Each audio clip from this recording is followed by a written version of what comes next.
Bismillah. Innal hamdalillah nahmaduhu wa nasta'inuhu wa nastaghfiruh wa na'udzu billahi min syururi anfusina wa min sayyiati a'malina may yahdihillahu fala mudhillalah wa may yudlil fala hadiyalah wa asyhadu an la ilaha illallah wahdahu la syarikalah wa asyhadu anna Muhammadan abduhu wa rasuluh, amma ba'du. Alhamdulillah, pada kesempatan petang ini ba'dal maghrib hari Rabu malam Kamis 14 Agustus 2024 bertepatan dengan malam ke-9 dari bulan Safar 1446 Hijriah. Kita lanjutkan kajian di Fakultas Ilmil Aqidah. Di Fakultas Ilmil Aqidah dari kitab Aqidah Syekhul Islam Ibn Taimiyah yang berjudul Lamiyah Syekhul Islam Ibn Taimiyah wa syarhuhu al-musamma Ardul Ahlam.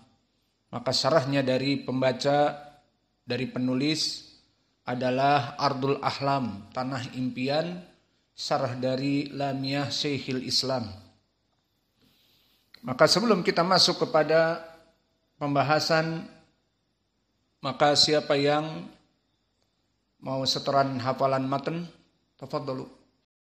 Bismillahirrahmanirrahim. Qala Syekhul Islam Taimiyah rahimahullah, ya sa'ili an madhhabi wa aqidati rizqal huda man lil hidayati yas'alu isma' kalam haqiqin fi qawlihi la yantani anhu wa la yatabaddalu hubbus sahabati kullihim li madhhabun wa mawaddatul qurba biha atawassalu wa likullihim qadrun ala wa fadailu lakinna ma siddiqu minhum afdalu wa aqulu fil Qur'ani ma ja'at bihi ayatuhu fahuwal karimul munzalu.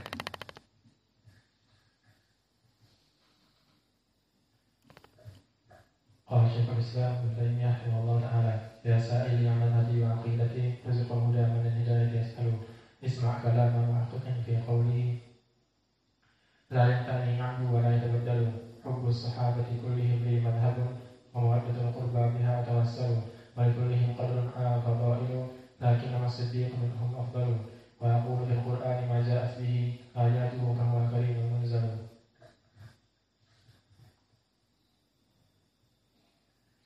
Bismillah. Qala Syekhul Islam Ibn Taimiyah rahimahullah ta'ala, ya sa'ili an madhhabi wa aqidati rizqal huda man lil hidayati yas'alu isma' kalam muhaqqiqan fi qawlihi la yantani anhu wa la yatabaddalu hubbus sahabati kullihim li madhhabun wa mawaddatul qurba biha atawassalu wa likullihim qadrun ala wa fadailu lakinna as-siddiqu minhum afdalu wa aqulu fil Qur'ani ma ja'at bihi ayatuhu fahuwal karimu al-munzalu. Bismillah. Qala Syekhul Islam rahimahullah, ruziqal huda man lil hidayati yas'alu. Maka maknanya ruziqal huda, ruziqa fi'lun madhi mabni lil majhul, maka maknanya diberikan rizki. Al-huda di sini i'rabnya naibul fa'il marfu wa alamat raf'ihi ad-dhammah muqaddarah mana aming duhuriha at-ta'adzur. Maknanya diberikan rezeki hidayah. Kenapa lafzul jalalah Allah dihilangkan? Karena Allah yang maha pemberi rizki. Di mana Allah berfirman, Ar-Razzaq huwa dzul quwwatil matin.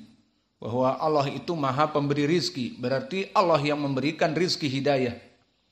Adapun ucapan man lil hidayati yas'alu. Man lil hidayati yas'alu. Maka di sini man ismun mausul mubtada mabni ala sukun fi mahali rafa, lil hidayati jar wa majrur khobar dari mubtada sibhul jumlah. Yas'alu fi'lun mudhari' marfu' li tajarrudihi anin nasib wal jazim. Maka maknanya barang siapa yang dia meminta hidayah, Allah akan memberikan hidayah tersebut. Maka ini perlu diperhatikan. Al-hidayah di tangan Allah secara mutlak. Dan bahkan tidak ada yang mampu memberikan hidayah kecuali dengan izin Allah. Namun hidayah tersebut meskipun mutlak dia dari Allah, ada sebab yang mana dari penyebab itu seseorang diberikan hidayah. Maka di sini ucapan penulis ruziqal huda, semoga diberikan hidayah. Man lil hidayati yas'alu, bagi mereka orang-orang yang meminta hidayah, Allah akan memberikan hidayah. Maka ini al-jaza min jinsil amal. Ini adalah balasan dari hasil perbuatan. Maka barang siapa yang mencari hidayah, Allah berikan hidayah. Barang siapa yang dia di atas kenikmatan dalam hidayah kemudian melenceng, maka Allah akan melencengkan hatinya setelah dia mendapatkan hidayah. Itu makna dari syair ini.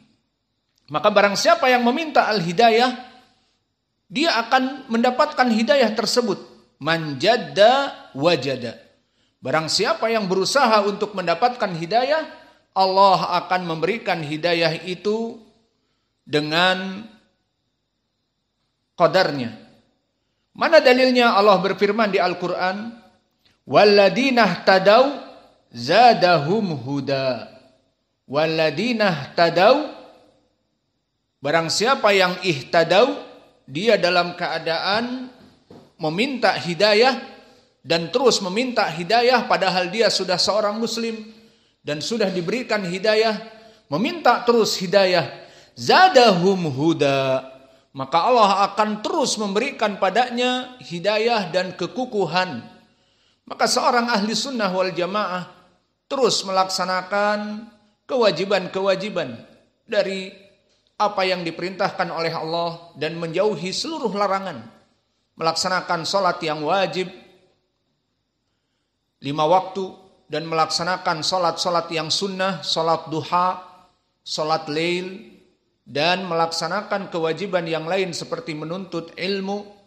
Maka dia dalam keadaan meminta hidayah kepada Allah, maka Allah tambah hidayahnya.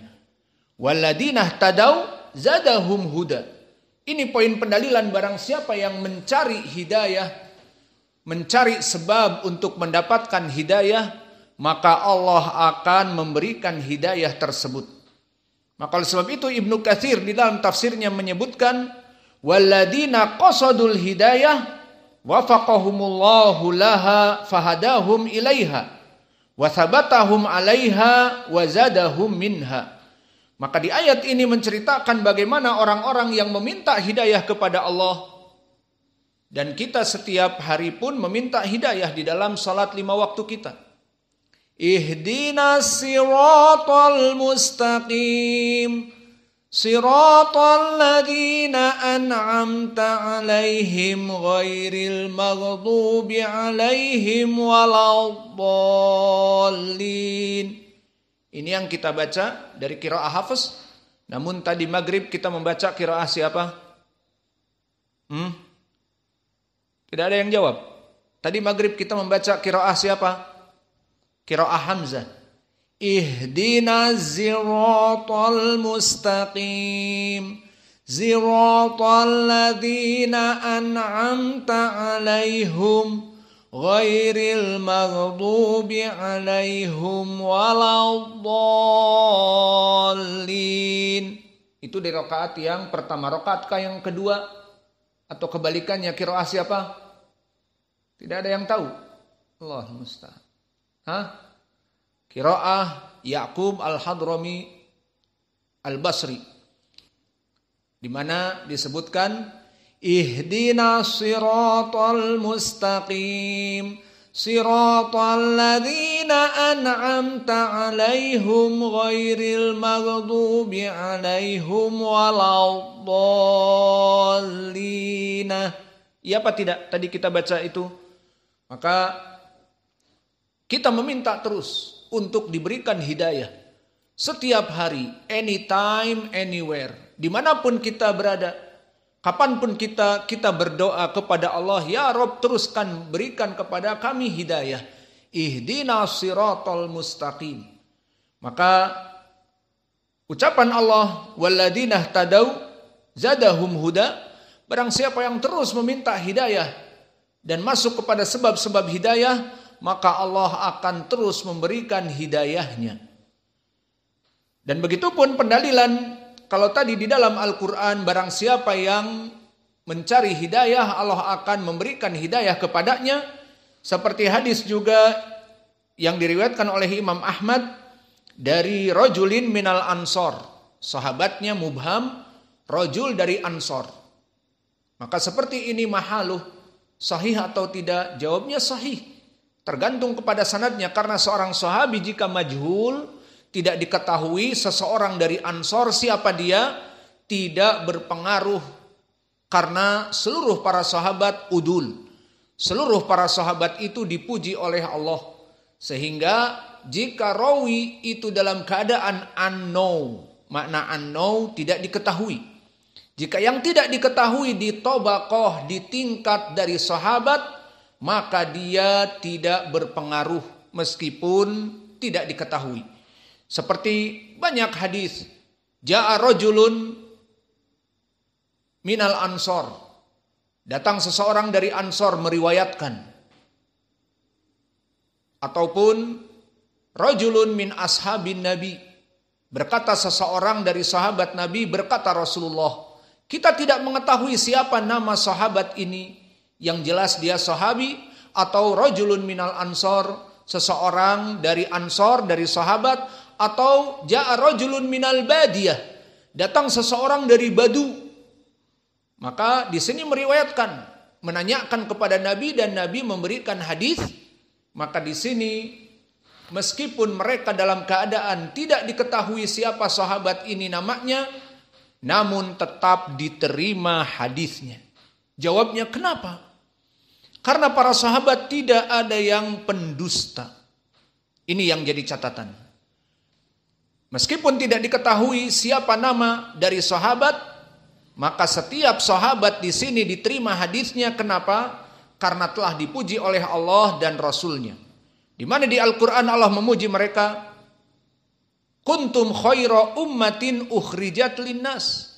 Kalian semua adalah sebaik-baiknya manusia yang Allah keluarkan di muka bumi.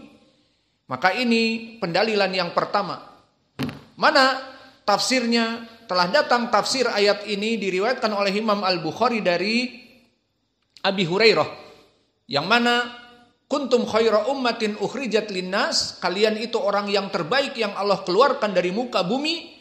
Berkata Abu Hurairah, antum khairun nas linnas, kalian adalah sebaik-baiknya manusia untuk seluruh manusia diikuti setelah kalian. Seperti kita mengikuti para salaf, siapa Nabi dan para sahabatnya, maka kita mengikuti mereka. Maka Abu Hurairah mengatakan, kalian adalah sebaik-baiknya manusia yang Allah keluarkan dari muka bumi untuk manusia, agar para manusia mengikuti kalian. Dan di ayat yang lain di surat At-Taubah, wasabiqunal awwalun minal muhajirin wal ansar walladzina taba'ahum bi ihsanin radhiyallahu anhum wa radu'an wa adalahum jannatin tajri min tahtihal anhar khalidina fiha abada. Maka di dalam ayat ini pun disebutkan bahwa as-sabiqunal awwalun, orang-orang yang masuk Islam terdahulu dari al-muhajirin, kemudian mereka yang menolong dari al-ansar, radhiyallahu anhum wa radu anhu. Allah ridho atas mereka dan mereka ridho atas Allah. Mereka akan dimasukkan surga yang mengalir sungai-sungai di dalamnya. Itu dinyalakan tidak di bawah. Maka dua ayat ini menjadi pendalilan bahwa para sahabat telah dipuji oleh Allah. Adapun di dalam hadis-hadis yang mutawatir, apa makna hadis mutawatir? Hadis yang datang dari berbagai jalan sehingga tidak diragukan atas kesahihannya. Maka di hadis yang mutawatir disebutkan, khairun nas qarni, sebaik-baiknya manusia yang hidup di zamanku, kata Nabi. Summa ladina yalunahum, summa ladina yalunahum, kemudian yang datang setelah mereka para tabi'in, dan yang datang setelah mereka itba'ut tabi'in. Maka hadis ini menjadi pendalilan bahwa sebaik-baiknya manusia yang hidup adalah mereka yang hidup di zaman Nabi, ay para sahabat yang masuk Islam dan menolong Nabi.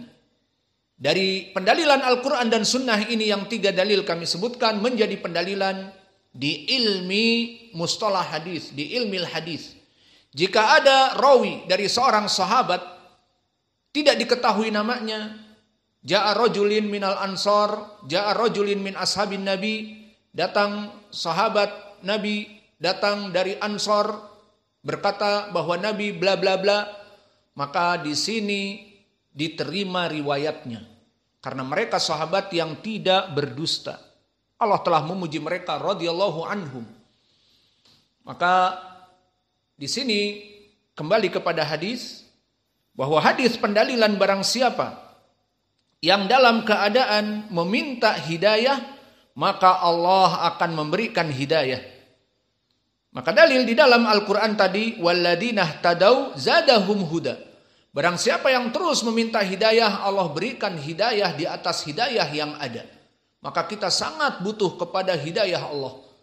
Karena jika kita tidak terus menerus continuity ataupun istiqamah di dalam hidayah ini, bisa jadi suatu hari dan ruwaida Allah akan memberikan istidraj, diberikan kita dunia, sibuk dengan dunia kita.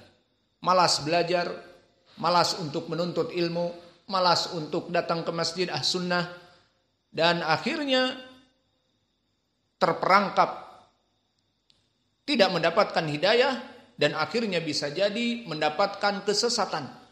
Maka Nabi Muhammad SAW di riwayat Imam Ahmad dari rajul minal ansar disebutkan bahwa Nabi bersabda, inna likulli amalin syarrah summa fatrah faman kanat fatrahu ila bid'atin fahuwa dhalun au faqad dhalla wa man kanat fatratuhu ila sunnah faqad ihtada.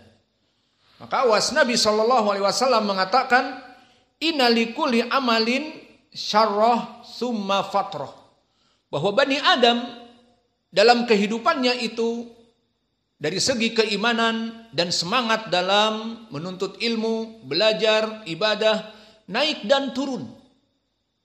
Disebutkan inna likulli amalin syarratun summa fatratun. Maka manusia dalam melaksanakan amal-amal soleh dalam keadaan kadang-kadang semangat. Dan ini penyebabnya banyak semangat. Bisa dengan menuntut ilmu bersama, saling mengajak pergi bersama. Dan bisa jadi malas karena misalnya sendiri, malas sendirian dan sebagainya. Maka di sini amalan-amalan seseorang kadang tinggi dan kadang-kadang fatrah malas. Kemudian Nabi mengatakan, "Faman kanat fatratuhu ila bid'atin faqad dhalla."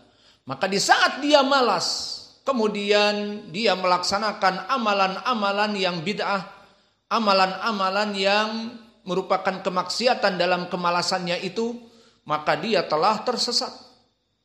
Dan faman kanat fatratuhu ila sunnah faqad ihtada. Namun jika dia malas namun tetap dalam keadaan menjaga sunnah, malas tetapi tetap menghadiri majelis ahli sunnah, menuntut ilmu dengan ahli sunnah, dan seterusnya salat dengan ahli sunnah, faqad ihtada. Maka dia dalam keadaan terus meminta hidayah kepada Allah. Maka ini hadis menunjukkan pendalilan juga bahwa orang-orang yang terus dalam keadaan semangat di atas sunnah mendapatkan hidayah. Dan orang-orang yang malas untuk melaksanakan ibadah namun tetap ibadahnya meskipun malas tapi tetap dalam sunnah, tetap sholat berjamaah, tetap masih menuntut ilmu meskipun yang tadinya frekuensinya banyak menjadi sekali dalam sepekan, 2 kali dalam sepekan, maka terus masih dalam faqad ihtada. Maka dia dalam keadaan hidayah Allah. Maka hadis ini menunjukkan bahwa iman itu bertambah dan berkurang. Maka oleh sebab itu lebih baik di saat kalian rombongan untuk mengaji dari jadwal yang ada, oh ini malam Kamis, saling telepon, ayo kita bertemu di mana, agar lebih semangat. Tidak, udahlah setiap orang akan datang. Maka syaitan akan membuat mereka menjadi malas. Tadi capek habis ngederes karet, tadi capek habis panen sawit, tadi capek habis jualan, tadi demikian dan demikian. Maka di saat saling berhubungan maka semakin kuat, dan syaitan dinamakan mereka sering dan senang untuk merangkul orang-orang yang sendiri. Maka awas, syaitan sangat menyenangi orang-orang yang syad, orang-orang yang berkesendirian. Maka al-jamaah membuat syaitan takut, dan sendiri membuat syaitan kuat untuk membawa kita kepada kesalahan, kepada kesesatan. Maka oleh sebab itu ma'ruf di dalam hadis bahwa hati-hati kambing idza kharaja min qati'ihi fasayakuluhu adz-dzi'bu. Maka hati-hati kambing jika dia lepas dari kelompoknya. Kambing antum lihat, atau binatang-binatang apa saja, mulai dari bison, mulai dari kelompok dari menjangan atau rusa, mereka hidup berkelompok. Maka di saat mereka dengan kelompoknya di savana misalnya, di Barorial Afrika, di padang Afrika, maka yang namanya citah akan memangsa susah karena mereka berkelompok, kuat. Dan yang namanya singa juga akan susah memburu kecuali yang syad berkesendirian. Maka orang ini berkesendirian dari jamaahnya, maka dia akan mudah untuk diambil oleh syaitan. Maka tinggal dibisiki oleh syaitan, maka mudah terbawa. Seperti dikiaskan di dalam permasalahan ini, ka'al-ghanam allati syada minal qati', seperti kambing-kambing yang lepas dari kelompoknya. Maka di sana mata-mata yang terbelalak dari musang-musang ataupun serigala-serigala ataupun harimau dan bahkan singa-singa yang banyak yang siap untuk menerkamnya. Maka di sini barang siapa di saat kaum muslimin dalam keadaan fatrah, kata Nabi bahwa amalan Bani Adam kadang syarrah, dalam keadaan semangat melaksanakan sunnah-sunnah mulai dari pagi sampai malamnya lagi, ibadah 5 waktu, salat berjamaah di masjid, kemudian menuntut ilmu, kemudian murajaah, kemudian menuntut ilmu, murajaah, alhamdulillah, kesehariannya full day dalam keadaan ibadah. Itu kata Nabi dalam keadaan syarrah.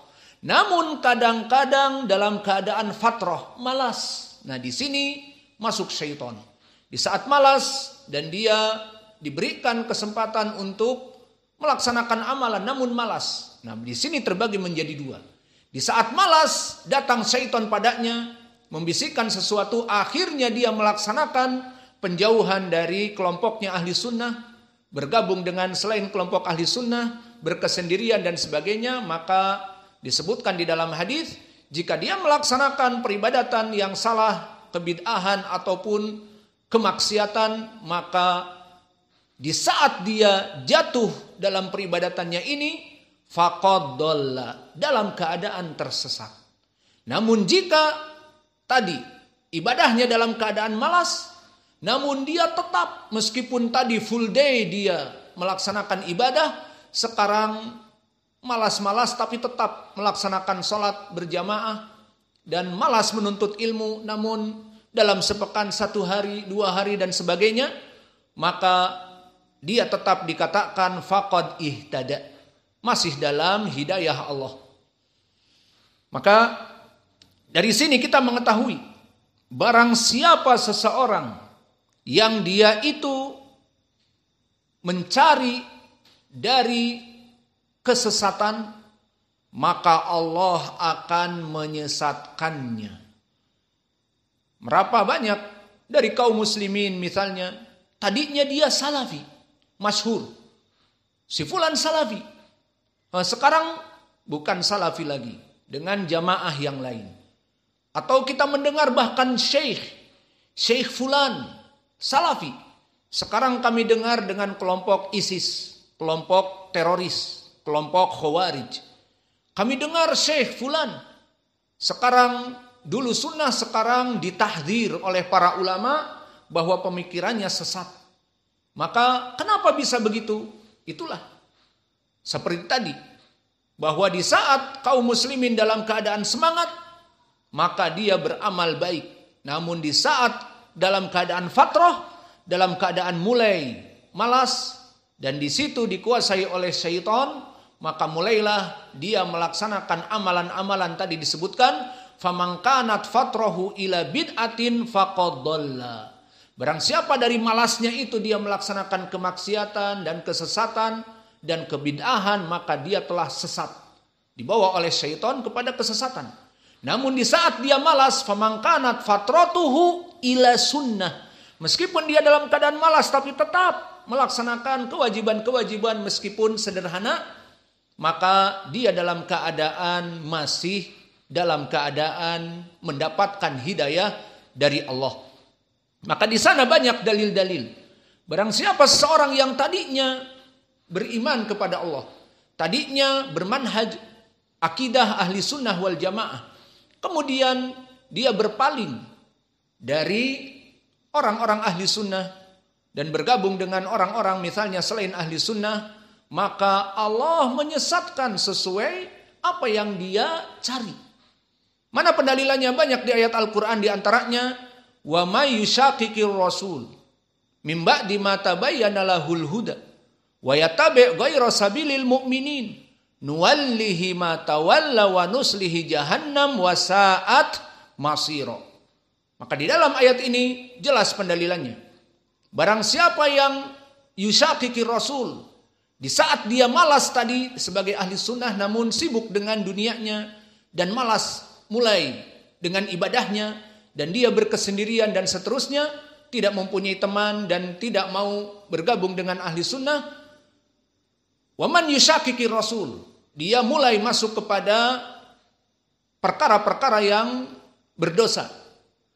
Wa yattabi' ghayra sabilil mu'minin, dan mengikuti jalan bukan ahlu sunnah. Padahal dia asalnya ahlu sunnah. Mulai mengikuti misalnya jalan-jalan kelompok orang-orang selain ahli sunnah. Apa jawab Allah? Nuwallihi ma tawalla. Kami biarkan mereka sesat. Wa nuslihi jahannam. Dan dari kesesatannya itu yang dibiarkan tadi oleh Allah, biar sesat. Dengan dohir mereka menyelisihi jalan ahli sunnah, maka biar sesat.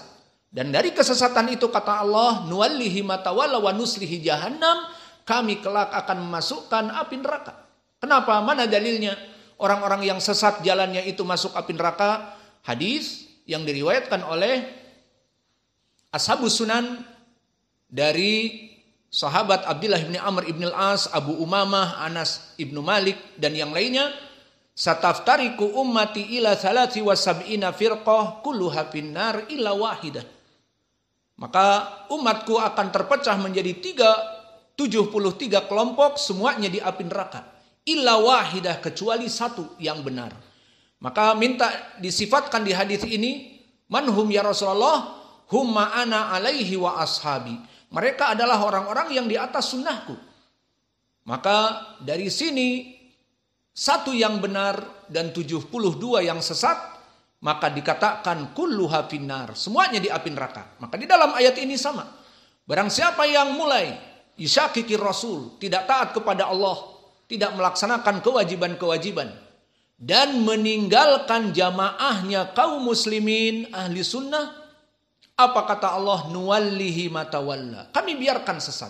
Muslim tetapi kepada kelompok tadi 73 atau 72 selain dari ahli sunnah, nuwallihi ma tawalla wa nuslihi jahannam wa sa'at masira.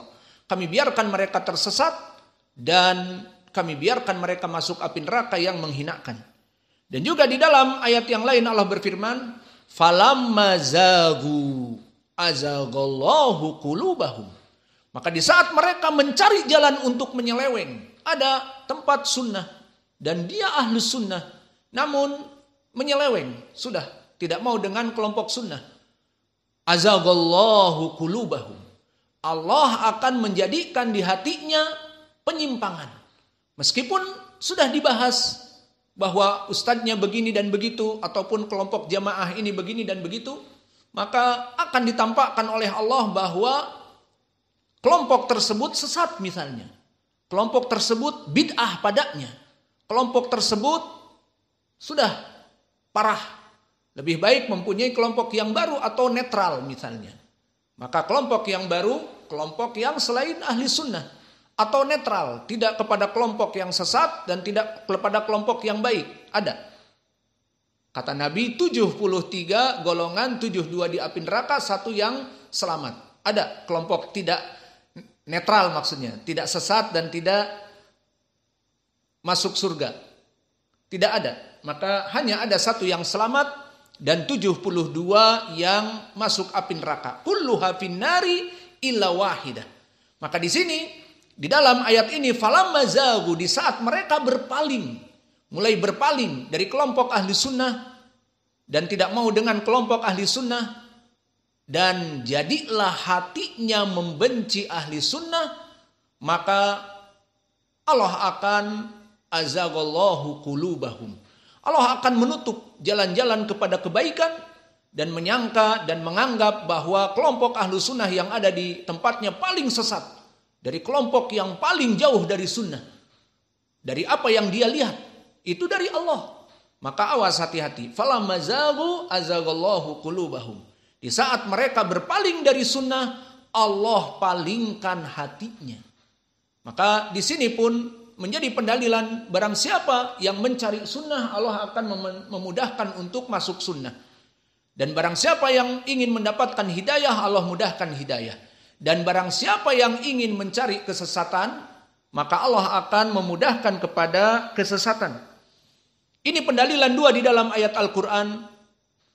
Dan juga pendalilan yang ketiga di Al-Quran bisa juga, falyahdharil ladzina yukhalifuna an amrih an tusibahum fitnah au yusibahum adzabun alim. Hati-hati kamu dalam menyelisihi sunnah dan menyelisihi ahli sunnah. Maka hati-hati kata Nabi, kata Allah, falyahdharil ladzina yukhalifuna an amrih. Hati-hati bagi mereka orang-orang yang menyelisihi sunnah-sunnah Nabi-Nya. Maka menyelisihi sunnah Nabi, menyelisihi sunnah kelompok ahli sunnah. Tidak cocok lagi dengan kelompok ahli sunnah. Agar apa? Falyahdharil ladzina yukhalifuna an amrih an tusibahum fitnah. Ditakutkan Allah menjadikan fitnah di hatinya. Sehingga dia memandang kelompok yang lain yang sudah jelas sesat menjadi benar. Dan kelompok yang benar dijadikan sesat oleh Allah Jalla wa'ala, sehingga masuklah kepada api neraka. Maka ini ayat yang ketiga, falyahdharil ladzina yukhalifuna an amrih an tusibahum fitnah au yusibahum adzabun alim. Atau dia akan ditimpa kelak dengan adab yang keras. Dari 3 ayat ini menjadi pendalilan, ya ibadallah, hati-hati. Barang siapa di antara kalian yang menjauhi as-sunnah dan di antara kalian mengikuti kelompok selain ahlu sunnah dan kalian dulunya dalam keadaan sunnah, maka hati-hati.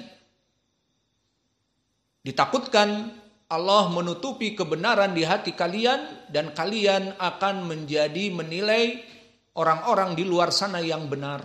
Dan di sini kelompok ahli sunnah yang salah.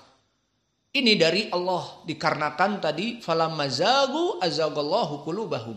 Di saat mereka mencari kesesatan, maka Allah menyesatkannya. Wa may yushaqiqi rasul wa yattabi' ghaira sabilil mu'minin, barang siapa yang menyelisihi Rasul dan mengikuti jalan selain kaum muslimin ahli sunnahnya yang mengikuti Rasul, nuwallihi ma tawalla, kata Allah. Kami biarkan mereka sesat, bahkan kami sesatkan. Kami menjadikan di hatinya itu ahlu sunnah ini dalam keadaan bid'ah salat dengan sandal, dalam keadaan bid'ah melaksanakan demikian dan demikian, dalam keadaan kesesatan. namun di luar dalam keadaan kebaikan misalnya selain dari ahli sunnah tersebut, maka ini dari Allah Jalla wa'ala. Lalu mana pendalilan tadi di Al-Quran? 3. Di dalam hadis, pendalilan di dalam hadis telah datang dari Sahih Al-Bukhari dari Abi Waqid Al-Laythi an salasa nafarin, kisah tentang 3 orang. Berkata Abu Waqid Al-Laythi, jalastu ma'a Rasulillah sallallahu alaihi wasallam idja'ana salatu nafarin. Maka di saat kami duduk bersama Nabi untuk menuntut ilmu, kemudian datang 3 orang. Lihat 3 orang ini bagaimana sikapnya kepada menuntut ilmu. Maka disebutkan fa'aqbala itsnan ila Rasulillah sallallahu alaihi wa ala alihi wasallam. Maka 2 orang menerima untuk ada majelis ilmu nih. Turun mereka untuk menuntut ilmu bersama Nabi.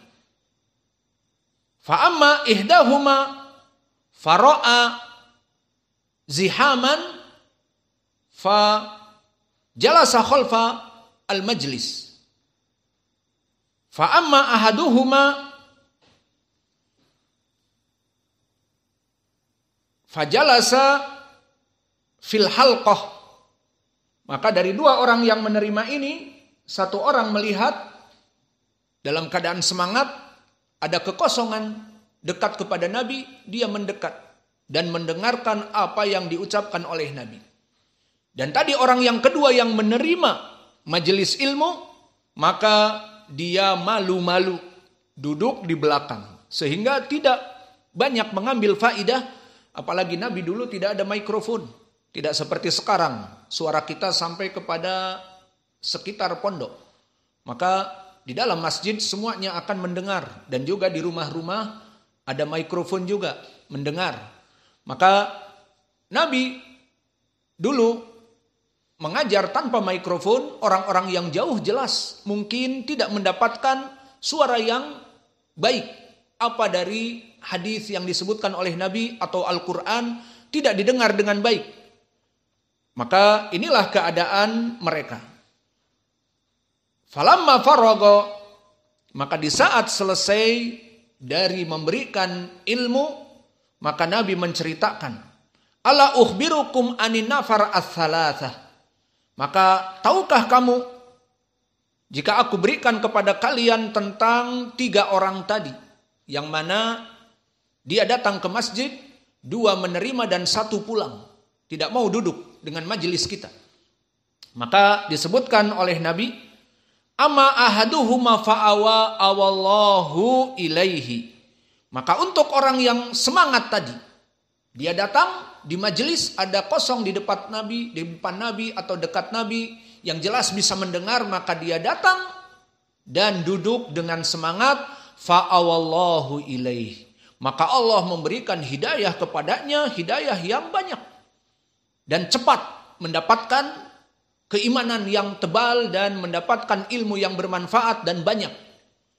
Wa amma atsani, adapun yang kedua, dia duduk di belakang, istaha fastahyallahu minhu.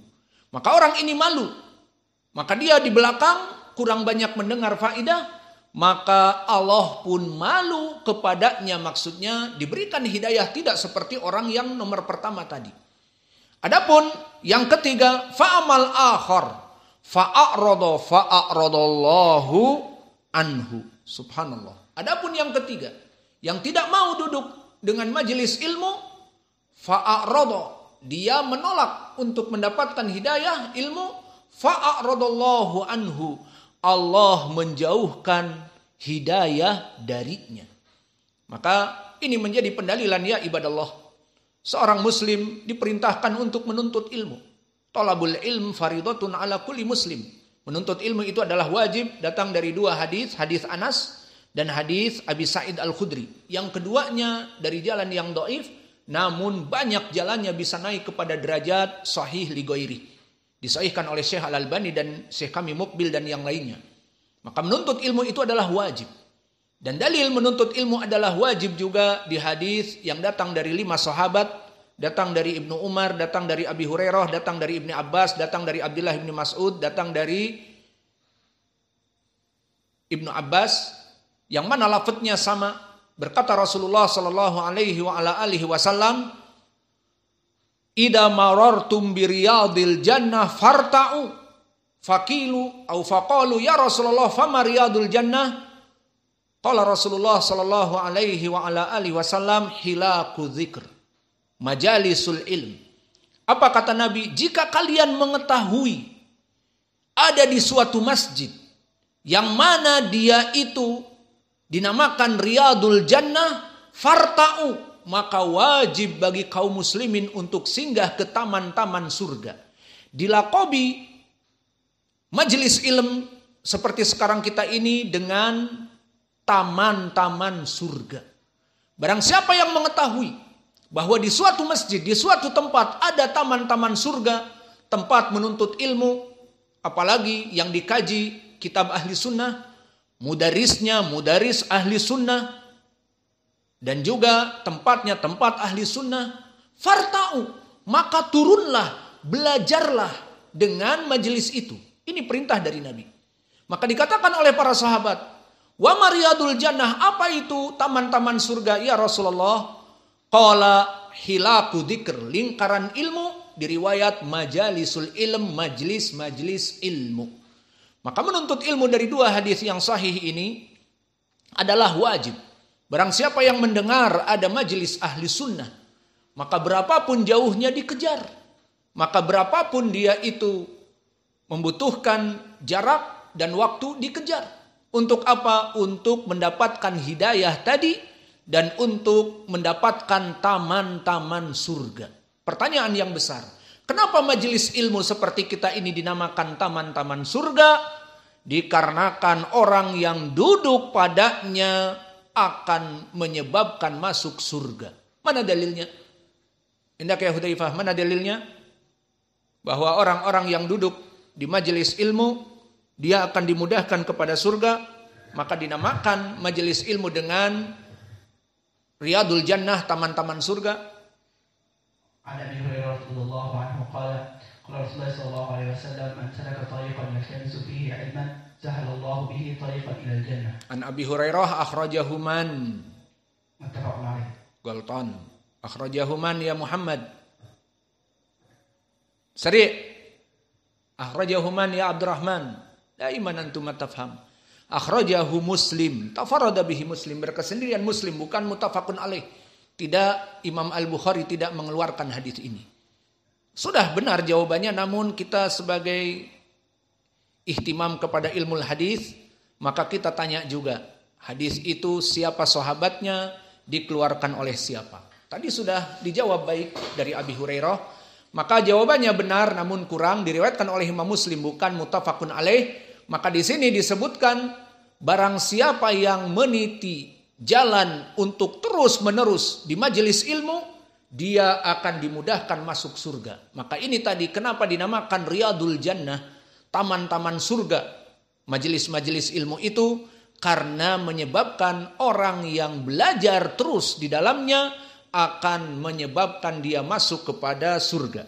Maka di hadis ini dari Abi Waqid Al-Laitsi jelas. Ada majelis ilmu, kemudian datang 3 orang. 2 orang datang ke majelis ilmu, alhamdulillah dapat hidayah. 1 orang pulang, apa menuntut ilmu, nggak mau dengan mereka misalnya. Maka disebutkan, dari 2 orang ini saja berbeda mendapatkan hidayah. Yang pertama melihat ada kekosongan dekat Nabi duduk, mendengar semua ucapan Nabi. Kata Nabi, fa'awahullah. Maka dia semangat untuk dekat kepadaku, mendengar firman Allah, Allah memberikan hidayah full, gaspol. Dan begitu pun yang kedua, dia dalam keadaan malu. Dia berada di pojok masjid, malu untuk masuk ke halqah. Maka Allah pun malu kepadanya, diberikan hidayah, namun tidak seperti orang ini yang semangat.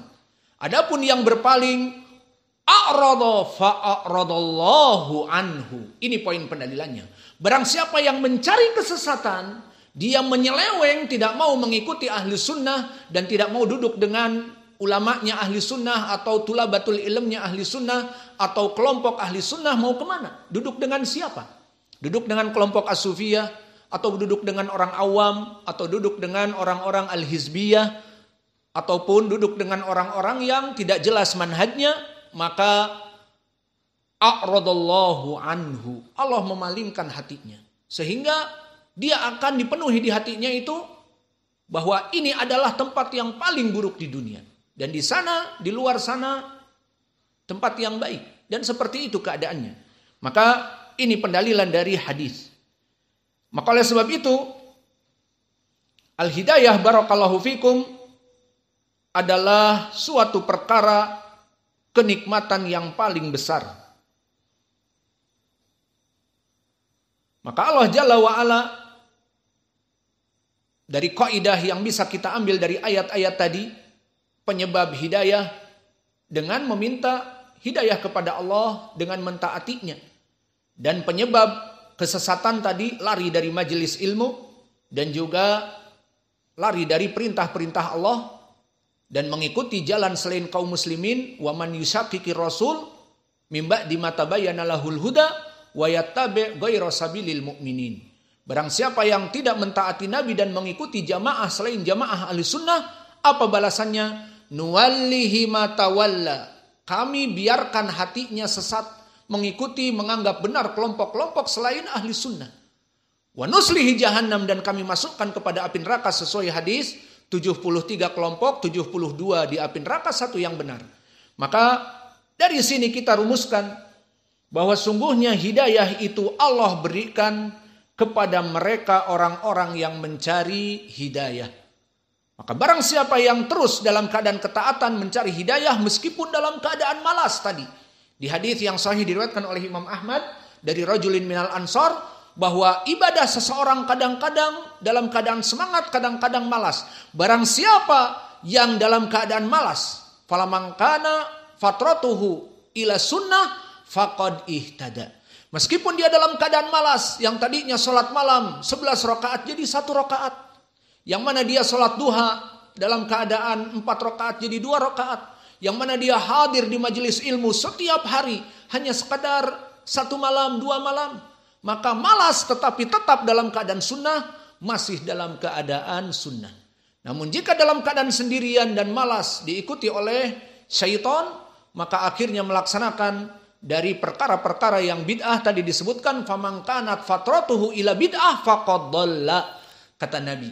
Barang siapa yang dalam keadaan malas, kesendirian, kemudian tidak ada bagi dia yang mengajak kepada kebaikan, maka akhirnya dia masuk kepada perbuatan dosa ataupun malas untuk menuntut ilmu dan sebagainya, atau tidak mau sholat berjamaah dan sebagainya, maka faqad dhalla. Kata Nabi, dia telah dalam kemalasannya itu masuk kepada kesesatan. Maka di sini menjadi kaidah bagi kita bahwa barang siapa yang menginginkan hidayah, Allah berikan hidayah. Dan barang siapa yang tidak mau mendapatkan hidayah, balasannya Allah akan menyesatkannya sesuai ayat tadi, falamma zagu azagallahu qulubahum.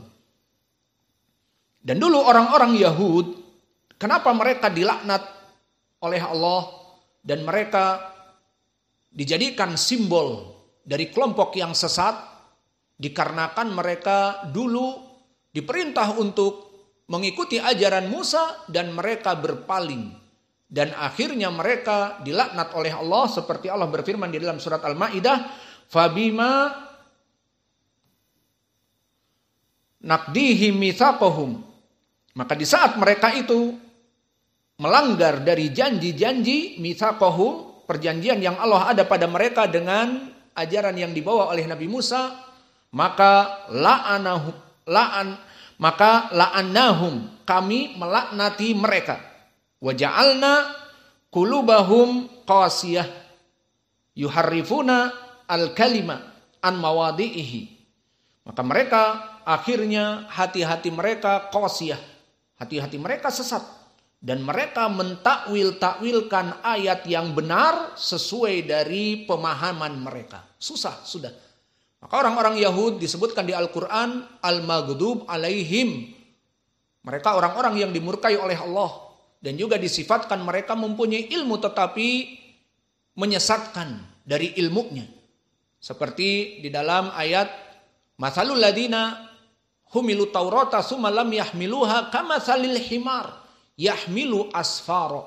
Permisalan bagi orang-orang Yahudi yang mana dia berilmu tetapi sesat dan menyesatkan dengan ilmunya, bukannya dengan ilmu dia mengamalkan tetapi malah mengajari manusia untuk sesat. Seperti di dalam hadis di Sahih Al-Bukhari yang kita lewati di Kitab Tauhid, di saat didatangkan orang Yahud yang dia zina muhson, selingkuh, punya istri, punya anak, punya istri, punya suami tapi berzina, maka dirojam. Namun di saat Nabi menanyakan kepada ahlul dari mereka, orang yang beragama dari mereka, bagaimana ini bagi kalian? Oh, ini tidak dirojam, ini hanya dipermalukan dan dipukul. Maka dipukuli, kemudian diberikan di wajahnya itu dari ter, kemudian diberikan bulu-bulu dan dinaikkan kepada himar, keledai dalam keadaan berbalik mengarah ke bokongnya, diarak di desa, dipermalukan. Ini balasan mereka. Maka Nabi berkata, mana di antara kalian ahlu Taurat, dari ulama kalian? Coba baca apa yang ada di Taurat. Maka dipanggillah ahli Taurat dan dia membaca di depan Nabi Taurat dan tangannya menutupi ayat rojam. Lihat bagaimana dia alim dari orang Yahud. Namun tidak mau berkata dengan benar, inilah penyakit mereka. Ini pendalilannya bahwa mereka menutupi ayat rojam dengan menutupi dengan jempol atau jarinya. Jadi dia bacakan kepada Nabi ditutupi dengan tangannya. Maka kata Nabi, angkat tangan kamu itu. Setelah diangkat maka dibaca, ada ternyata mereka itu dirojam. Maka lalu kenapa kalian tidak merojamnya? Malah mengarak di desa dengan keadaan dipermalukan. Mereka ingin lari dari perkara rojam yang diperintahkan oleh Allah. Kenapa? Ya tujuannya pokoknya ingin menyelisihi apa yang ada di kitab mereka. Itulah orang-orang Yahud. Maka disebutkan mereka bagaikan keledai yang mengangkut kitab-kitab di punggung mereka, membawa kitab-kitab, namun mereka tidak berakal. Apakah keledai itu mengambil faidah dari kitab yang ada di dalamnya, sehingga ditanya, hei keledai, apa kitab yang ada di punggungmu? Bulughul Maram, Sahih Al-Bukhari. Berikan hadis satu aja. Qala Al-Bukhari rahimahullah, misalnya, haddatsana Musaddad, haddatsana Abdurrahman an Sufyan, dan seterusnya. Maka ini tidak dikatakan oleh keledai. Keledai akan menjawab seperti itu. Tidak tahu apa yang dia panggul dan tidak tahu apa yang ada di dalamnya. Itulah dari kelompok al-Yahud sehingga Allah murka kepada mereka. Dan mereka di sini kenapa? Karena mereka melanggar janji yang dijanjikan oleh Allah untuk mengikuti Musa. Maka di saat mereka memutuskan janji antara mereka dengan Allah itu, maka la'annahum wa ja'alna qulubahum qasiyah yuharrifunal kalima an mawadi'ihi. Maka akhirnya kami jadikan mereka dilaknat dan hati mereka menjadi keras membatu dan mereka senang untuk merubah ayat-ayat Allah. Maka inilah yang menjadi pendalilan bagi kita bahwa Allah menjelaskan bagaimana sebab seseorang tidak mendapatkan hidayah dan masuk kepada kesesatan dikarenakan mereka mencari kesesatan itu sendiri. Falamma zagu azaghallahu qulubahum. Maka di sini tidak heran dari kaum muslimin di mana orang pada salat mereka tidak salat, orang pada belajar menuntut ilmu mereka tidak belajar, meskipun dekat ataupun jauh, yang jelas ini sudah menjadi qada dan qadar dari Allah. Kembali kepada permasalahan ucapan ruziqal huda man lil hidayati yas'alu, maka semoga diberkahi oleh Allah hidayah bagi mereka yang meminta hidayah. Maka hidayah di dalam syair ini menjadi poin pendalilan sebaik-baiknya rizki yang Allah berikan kepada manusia adalah hidayatul Islam. Maka wajib bagi kita untuk bersyukur. Wahai kaum muslimin, Allah telah memilih kita mendapatkan hidayah Antum sekarang alhamdulillah tinggal di negara Islam. Coba kalau antum tinggal misal di Amerika atau di India atau di mana saja negara kafir, maka kalian akan melihat kanan dan kiri orang-orang kafir. Mana orang Islam? Tidak ada, semuanya kafir. Apalagi kalau di negara India semuanya membawa patung-patung dan disembah dan membawa dari makanan-makanan, buah-buahan untuk diberikan kepada patung Shiva dan patung Ganesha dan yang lainnya, maka kalian bersyukur. Kenapa Allah memberikan hidayah Islam? Maka hidayah adalah rizki yang paling besar, karena orang yang diberikan hidayah padanya, dia akan falihun, beruntung di dunia dan beruntung di hari akhirat. Di dunia dalam keadaan masuk Islam, beribadah dengan baik dan benar, melaksanakan tauhid dan melaksanakan amal-amal yang baik. Dan ajaran Islam, ajaran yang mengajak kepada akhlak yang mulia. Maka ajaran selain Islam tidak mengajak kepada itu, kepada jahiliyah. Maka di sini kita sebagai muslim bersyukur, di dunia kita diberikan hidayah dan di hari akhirat kita masuk kepada surga, seperti Allah berfirman di dalam Al-Quran, ulaika ala hudam mir rabbihim wa ulaika humul muflihun. Maka mereka adalah orang-orang yang di atas petunjuk Allah dan mereka orang-orang yang al-muflihun, beruntung. Maka oleh sebab itu kita selalu berdoa di dalam salat kita dan bahkan doa kita di dalam surat Al-Fatihah dijadikan rukun dalam satu rakaah. Barang siapa seorang yang tidak membaca Al-Fatihah tidak diterima tidak diterima salatnya, rakaatnya.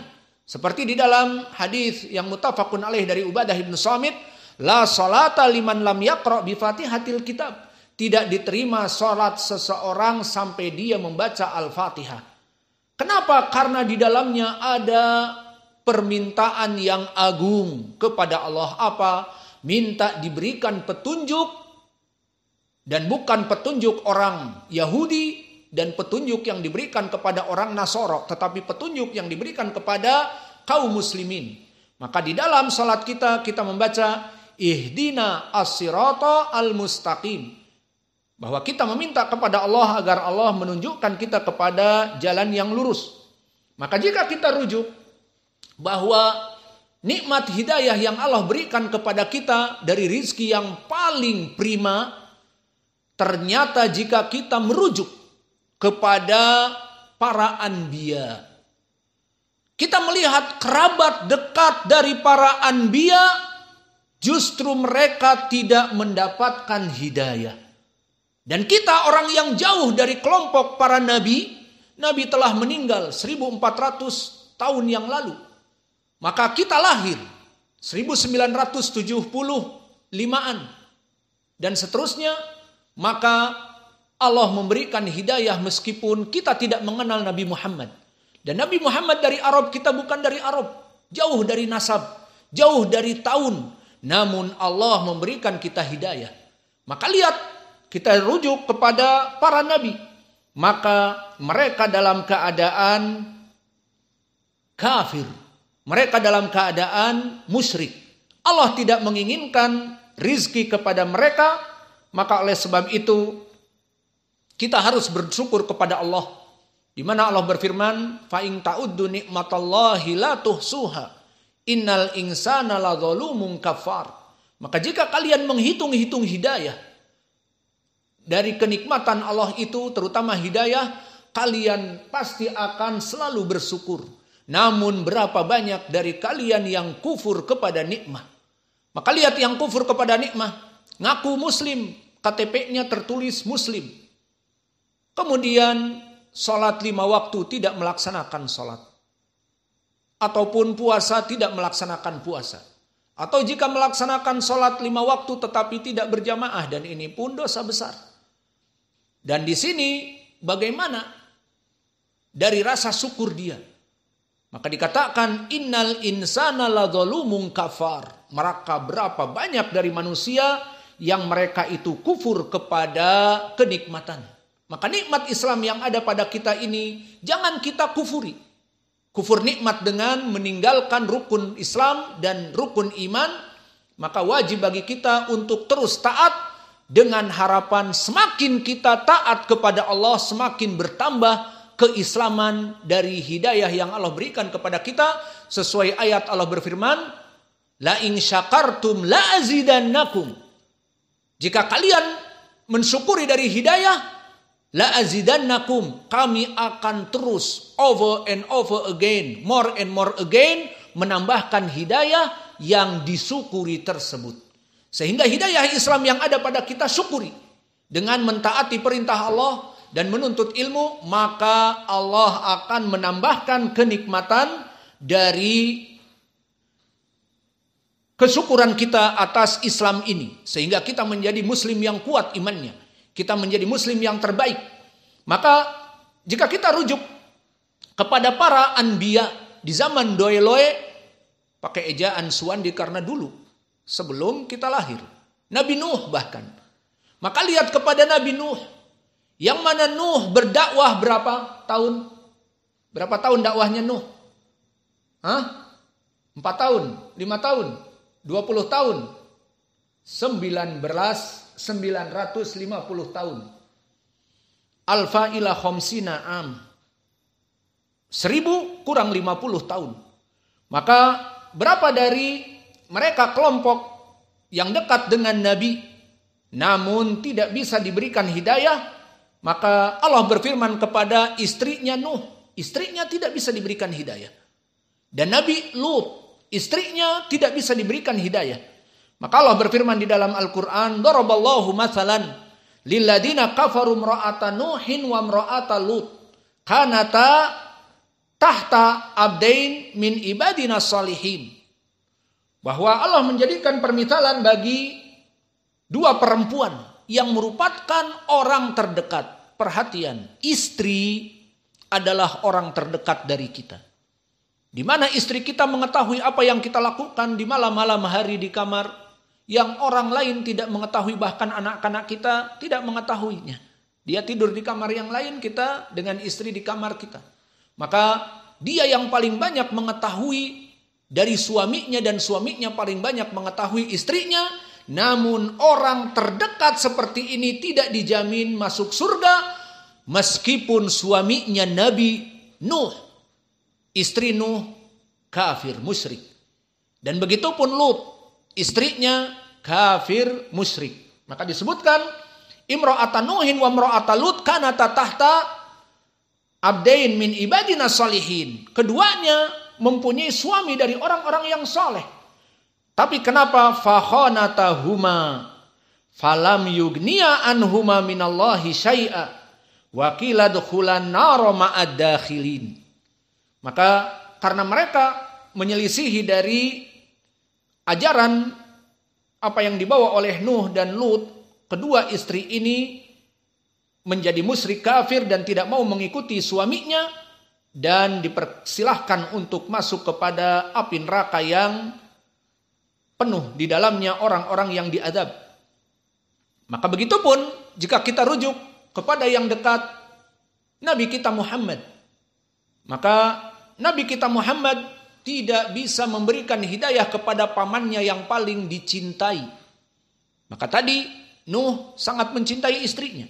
Lut mencintai istrinya. Namun tidak bisa membawa mereka masuk kepada surga. Tapi mereka to the hellfire. Masuk kepada api neraka. Begitupun paman Nabi. Di saat Nabi meninggal, di saat Nabi kecil meninggal bapaknya Abdullah, maka kemudian hidup Nabi Muhammad kecil dengan ibunya.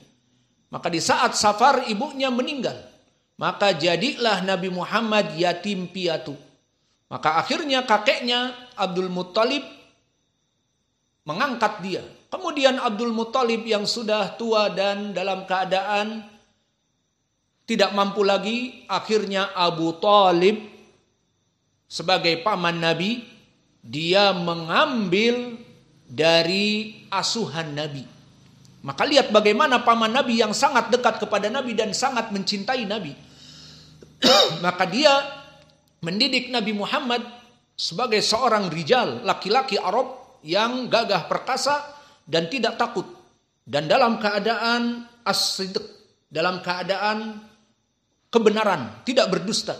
Dilaqabi dengan Amin, orang yang terpercaya di Quraisy sebelum masuk Islam, dan kemudian diajak perdagangan ke Syam, diajari bagaimana oleh pamannya menjadi seorang yang bisa menafkahi istrinya. Maka kemudian setelah dia menjadi nabi pun, pamannya ini tidak mau masuk kepada Islam tetapi melindunginya. Sehingga Abu Thalib terkena dari embargo orang-orang Quraisy yang tidak mau berhubungan dengan Bani Hashim yang masuk Islam. Maka pamannya Abu Lahab dan Abu Jahal dan yang lainnya tidak mau berjual beli dan mengembargo dari kelompok Hashimi sama-sama dari Quraisy. Maka Abu Thalib pun terkena getahnya karena tidak mau memberikan Nabi Muhammad kepada mereka.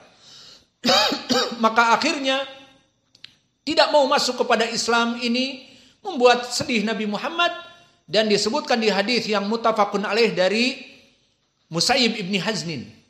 Di saat lama hadarat Abu Thalib al-wafah, di saat maut datang Abu Thalib dalam keadaan sekarat, Nabi mendatangi Abu Thalib dan mengatakan, "Qul la ilaha illallah tuflihu." Sebutkan wahai pamanku la ilaha illallah, kamu akan selamat, aku akan bertanggung jawab. Meskipun tidak sholat, tidak apa-apa, tapi kamu menyebutkan la ilaha illallah, aku akan menjadikan saksi bahwa engkau seorang muslim.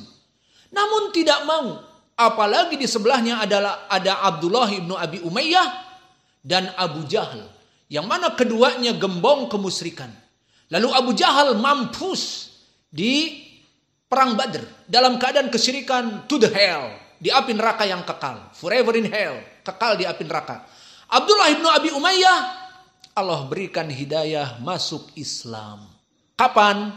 Nanti di Fathu Makkah. Maka lihat bagaimana hidayah. Dia berkata kepada Abu Thalib dengan Abu Jahal, "Ya Abu Thalib, atarghabu an milata Abdul Muttalib." Mendatangkan ucapan solidarnos, kecintaan kesukuan, kecintaan kelompok, golongan, partai, bla bla bla. Apa yang dia katakan? Abu Thalib, kata Abu Jahal dan Abdullah bin Abi Umayyah, kita ini dari kecil sama di sini di Darun Nadwa, di tempat gembong-gembong Quraisy mengajak kepada penyembahan Lat, Uzza, Manah dan Hubal. Sekarang semenjak kecil kita sama dari kungkungan ibadah politeisme, dan orang-orang dari semua Arab mendukung kita dan mengagungkan kita dari kabilah Quraisy yang menjaga Ka'bah seperti Abu Lahab membawa kunci Ka'bah dan sebagainya. Maka kemudian kamu sekarang ikut agama keponakan kamu yang baru kemarin sore ini. Maka ini kalimat solidarnos. Akhirnya membuat hidayah tertutup untuk masuk kepada hati Abu Thalib. Maka akhirnya disebutkan di hadis, Nabi mengulang dan mereka pun mengulangnya, ucapan solidarnos ini. Famata wa aba an yaqula la ilaha illallah. Maka mati Abu Thalib dan enggan untuk berkata la ilaha illallah. Lalu bagaimana? Kata Nabi, ya sudah kalau begitu, dalam keadaan menangis, aku akan terus meminta ampun kepadamu wahai pamanku agar Allah mengampuni kamu dari api neraka dan masuk kepada surga. Turun ayat pelarangan. Maka nali nabi waladina amanu an yastaghfiru lil musyrikin. Maka tidak pantas, tidak boleh, maksudnya haram bagi seorang nabi dan kaum muslimin meminta doa kepada orang yang masuk kepada kesyirikan, mati dalam keadaan kesyirikan, meminta ya Allah ampunilah dosa-dosanya, masukkan surga. Haram, tidak boleh. Maka di sini Nabi menangis sejadi-jadinya dan diturunkan ayat untuk Abu Thalib, innaka la tahdi man ahbabta walakinnallaha yahdi man yasha. Maka wahai Muhammad, kamu meskipun seorang nabi tidak berhak masalah urusan hidayah. Hidayah itu hanya klaim, hanya hak veto dari Allah saja. Maka di sini Nabi, poin pendalilannya dekat dengan Abu Thalib, namun Abu Thalib tidak diizinkan masuk surga. Dan begitu pun kisah Nabi Ibrahim. Yang mana Nabi Ibrahim disebutkan bahwa dia di akhir hayatnya, bapaknya itu mati dalam keadaan kekufuran. Dan Nabi Ibrahim berlepas diri karena diusir oleh bapaknya, maka dia tetap di saat pergi diusir oleh bapaknya tetap mendoakan kebaikan dan tidak mengetahui bagaimana keadaan bapaknya. Maka di dalam hadis disebutkan, diriwayatkan oleh Imam Al-Bukhari dari Abi Hurairah, iltaqa Ibrahim wa abahu fil qiyamah. Maka bertemu Ibrahim dengan bapaknya di hari kiamat. Semenjak Ibrahim diusir bapaknya, dia tetap berdoa kepada kebaikan bapaknya, dan qadarullah bapaknya tidak mau masuk kepada Islam. Dan dohirnya bahwa bapaknya mati dalam keadaan kesyirikan, dan akhirnya Allah temukan mereka di hari akhirah. Yalqa Ibrahimu abahu azar yaumal qiyamah. Fara'a Ibrahim ala wajhi gobratun. Maka Ibrahim melihat bapaknya dalam keadaan gobroh, yakni wajahnya hitam legam dari kekufuran. Maka dikatakan oleh Ibrahim, ya abati, wahai ayahku, qad qultu lak la ta'sini. Dulu aku di dunia mengatakan, wahai bapakku, jangan melawan dari apa yang aku ajak kepada kamu, yakni menyembah Allah saja. Dan kamu tidak mau. Apa kata bapaknya? Ya Ibrahim, al-an la a'si. Maka wahai Ibrahim, mulai dari sekarang aku tidak akan pernah menyelisihi perintahmu. Kapan? Di hari akhirah. Sudah tidak ada kesempatan lagi. Maka Ibrahim mengadu kepada Allah.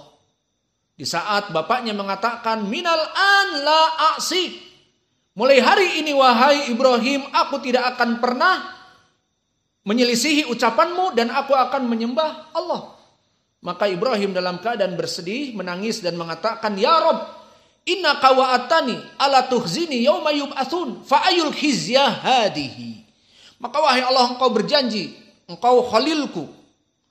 Aku adalah orang yang mencintai kamu dan kamu pun mencintaiku. Maka apa yang menyebabkan aku ini dijauhkan dengan bapakku, orang yang paling aku cintai di dunia? Engkau jadikan di hari akhirat ini perpisahan yang sangat menyedihkan. Aku ke surga, dia ke api neraka, padahal dia bapakku yang aku cintai. Ya Rabb, inna kawa'atani ala tuhzini yawma yub'atsun fa'yu khizyun ahza min abil abad. Engkau telah menjanjikan aku tidak akan dibuat sedih di hari kiamat. Maka kesedihan apa yang aku terima, aku dijauhkan dari bapakku yang aku cintai dulu di dunia. Lihat Ibrahim, orang yang saleh, mencintai kepada manusia pengikutnya, kepada bapaknya yang kafir secara fitrah. Maka apa kata Allah? Inni haramtul jannata alal kafirin. Ini sudah ketetapanku wahai Ibrahim, bahwa aku mengharamkan orang-orang yang kafir masuk surga. Maka orang-orang yang kafir tidak akan pernah masuk surga. Allah mengharamkan kepada mereka. Mana dalil ayat Al-Quran? Wa may yusyrik billah faqad harramallahu alaihil jannah wa ma'wahun nar wa ma lidzalimina min ansar. Di Al-Quran disebutkan bahwa tidaklah orang-orang yang musyrik itu kecuali tidak pernah dimasukkan kepada surga, haram surga atas mereka dan tempat mereka di api neraka. Maka di sini apa pilihan? Tidak ada pilihan. Allah telah mengharamkan surga dari Azar karena kafir, mati dalam kesyirikan. Lalu bagaimana dengan kecintaan Ibrahim kepadanya? Maka di sini Allah membuat perkara, di dalam hadis disebutkan, sumayuqalu ya Ibrahimu matah tarijlaik fayangduru faida huwa badih mutalattah bidam fayukhadu biqawaimihi fayulqa finnar. Maka Allah mengatakan kepada Ibrahim, lihat apa yang di bawah kakimu. Ibrahim melihat badih, mutalattoh. Apa makna badih? Badih adalah hiena. Tahu hiena? Maka hiena, binatang buas ini dalam keadaan berlumuran darah.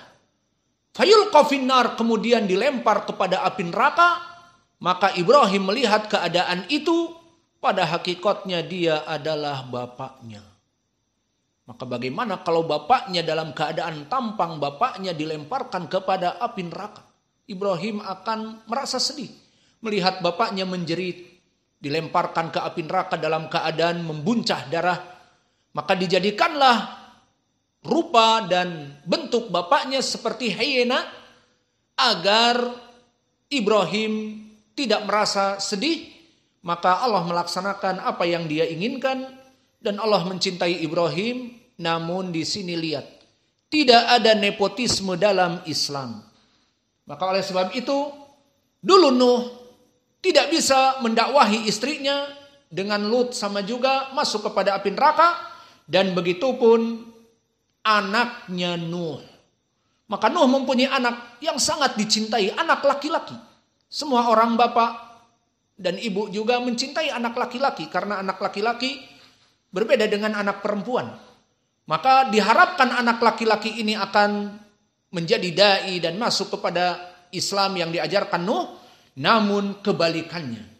Maka di saat mulai adab datang dan Nuh naik perahunya, wahiya tajri bihim fi maujin kal jibal wa nada Nuhun ibnahu ya bunayyar kam ma'ana.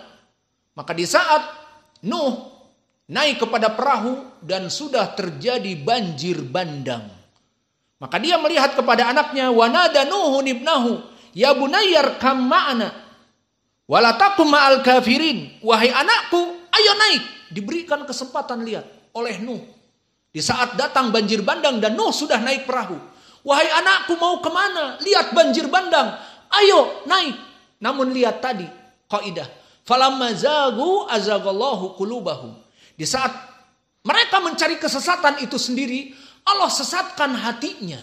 Maka di saat anaknya Nuh melihat air mulai naik, air bah, dan kesempatan emas, Nuh mengatakan irkab ma'ana, namun masuk kepadanya idgham, meskipun di qiraah Hafs an Asim, irkam ma'ana, naiklah bersama kami.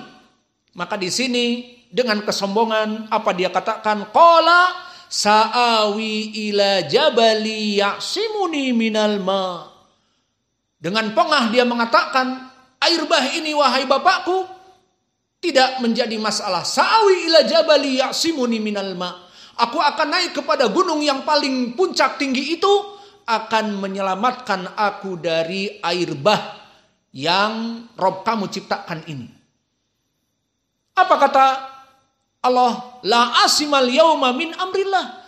Tidak ada yang selamat pada saat itu dari adab Allah, illa man rahima, kecuali orang-orang yang dirahmati oleh Allah. Wa hala bainahumal mauju, kemudian datanglah ombak yang besar yang memisahkan antara Nuh yang selamat di perahunya dan anaknya yang tenggelam, dan disebutkan fakana minal mugrokin.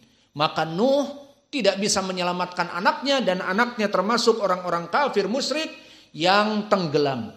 Maka di sini dari misal-misal di Al-Quran yang kami berikan tadi, perhatian ya ibadallah, bahwa nikmah yang Allah berikan kepada kita, nikmatul Islam, adalah kenikmatan yang puncak prima.